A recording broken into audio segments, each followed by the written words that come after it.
बिस्मिल्लाहिर्रहमानिर्रहीम। अस्सलाम वालेकुम। आज मैं आपके साथ बहुत ही यमी डिलीशियस सी रशियन सैलड बनाने की ओरिजिनल रेसिपी शेयर करूंगी। आपने आने वाली ईद पर इस रेसिपी को ज़रूर ट्राई करना है और कमेंट करके बताना है कि आपको मेरी ये वाली रेसिपी कैसी लगी है। वीडियो अच्छी लगे तो लाइक और शेयर कर दें। चैनल पर न्यू है तो चैनल को सब्सक्राइब कर दें। तो चलिए इसको बनाते हैं। सबसे पहले बाउल में हम डाल देंगे हाफ़ कप क्रीम। ये फ्रेश क्रीम है बाज़ार वाली। इसके बाद हम 1 कप इसके अंदर डाल देंगे मेयोनीज़। आपने इन दोनों को फ्रिज में पहले अच्छे से ठंडा कर लेना है। उसके बाद आपने इसको बाउल में डाल देना है।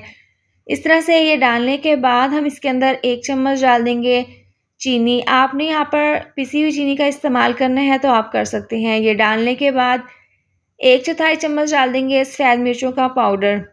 ये डालने के बाद टेस्ट के हिसाब से 1 से 2 चुटकी डाल देंगे हम इसके अंदर नमक, और हैंड विस्क से आपने इसको अच्छे से मिक्स कर देना है। रशियन सैलेड बनाने के लिए ये सबसे अहम स्टेप है कि आपने सबसे पहले फ्रूट्स को काटने से पहले आपने इस तरह से क्रीम और मेयोनीज़ को मिक्स करके फ्रिज में ठंडा होने के लिए रख देना है। अब यहाँ पर हम फ्रूट्स को काट लेते हैं। तो यहाँ पर मैंने एप्पल लिए हैं, देखें लाल वाले लिए हैं, और इस तरह से ये पीले वाले। तो अब सबसे पहले हमने इसकी कटिंग करनी है। 2 जो एप्पल हैं इनको हमने इस तरीके से काट लेना है कि इनका हमने छिलका नहीं उतारना। तो एक पीस अलहदा करने के बाद इसके हम 3 पीसेस कर लेंगे, और जो इसके अंदर सीड्स हैं, बीज वगैरह हैं, इनको हमने इस तरीके से अलहदा कर लेना है। इस तरह से काट लेने के बाद तीनों पीसेस को हम इसी तरह से इसके जो बीज हैं वो अलहदा कर लेंगे, और इस तरह से क्यूब्स में हम इनको कट कर लेंगे। अब यहाँ पर 2 सेब हमने काट लिए हैं और इनके ऊपर से हमने छिलका नहीं उतारा, क्योंकि रशियन सैलेड में इसकी ज़बरदस्त सी लुक आएगी।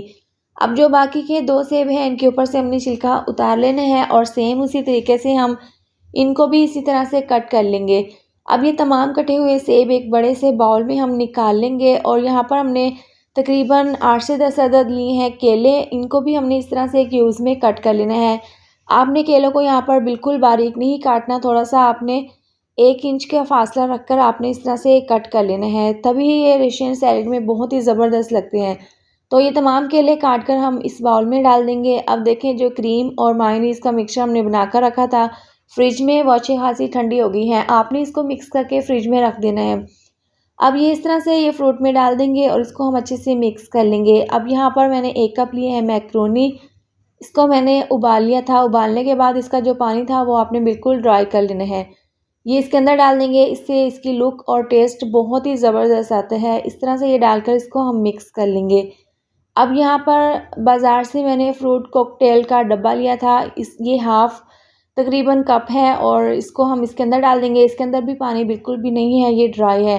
तमाम चीज़ें आपकी ड्राई होनी चाहिए। अब देखें दोबारा से हम इसको अच्छे से मिक्स कर लेंगे।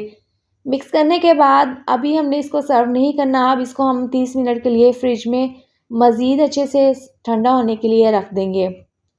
30 मिनट के बाद इसको हम इस तरह से एक डिश में निकाल लेंगे। आप इसको किसी भी बाउल में, प्लेट में डालकर सर्व कर सकते हैं। तो इस तरह से आप इसकी फ़ाइनल लुक देख सकते हैं, बहुत ही ज़बरदस्त। जब भी आप इसको ईद पे बनाएं तो आप इसको बनाकर पहले फ्रिज में रख दें, और इस तरह से ठंडी सी यमी सी ये रशियन सैलेड जो है वो आप मेहमानों को सर्व करें। यकीन करें ये बहुत ही जल्दी रशियन सैलेड बनकर तैयार हो जाती हैं, और आप इसको जब मेहमानों को सर्व करेंगे तो मेहमान आपकी इस रेसिपी की बहुत ही तारीफ़ करेंगे।